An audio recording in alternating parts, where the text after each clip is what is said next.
The Jeff Small Grants Program started in Nigeria in 2009. And currently, we have supported community environmental initiatives in over 200 communities. We have supported over I think as at the last count, we have about 225 projects, community projects that we have supported.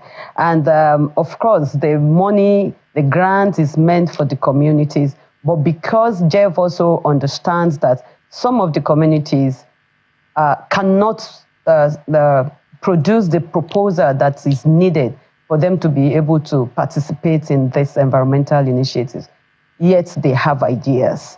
And that is the reason why we work through civil society organizations when they have identified with the communities and they have had discussions with them.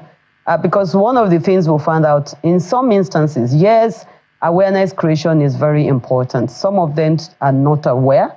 Some are aware, but they don't know what to do. Some know what to do, but they don't even know where to get the support that they need.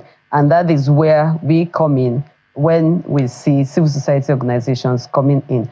And like we are saying, of course, the grants, the challenges, some of the challenges we have basically is that for some of the NGOs, some of them have good intentions, but to put together, to synthesize the ideas together, to make it to have a sustainable impact, that is one of the challenges that we have. Many of them, one of the things we are preaching, so to say, to them now is, you are not just implementing a project for 1 year, for 2 years. What happens 5 years down the line? What happens 10 years down the line? And this is what we have been telling them, that, look, don't always think that it has to be, you have to go cap in hand, always having to go look for donors every time. But whatever you are giving, whether as a first timer or as maybe a continuous one to replicate or to upscale, please put in enough and very, very serious sustainability plan into your project, such that the communities after 1 year, 2 years, 3 years down the line, they can still, the awareness that is created, the skills that has been built, the capacity that have been built, and the tools that have been provided will actually be able to be replicated amongst them or even extended to other communities. So that's one or another challenge that we are having with some of the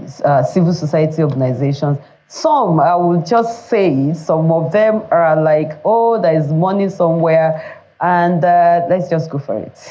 And so we have to really go back. I'm sure, Ayola, you're aware of this review of proposals and saying, no, you have not articulated what you want to do very well. It's not just enough. We are ready to support environmental initiatives as long as this money keeps coming. And Nigeria has not said we're not interested again. But are the civil society organizations ready to actually do the needful? Okay. Not just implementing a project for 2 years, but sustainable. So we also make effort to build their capacity.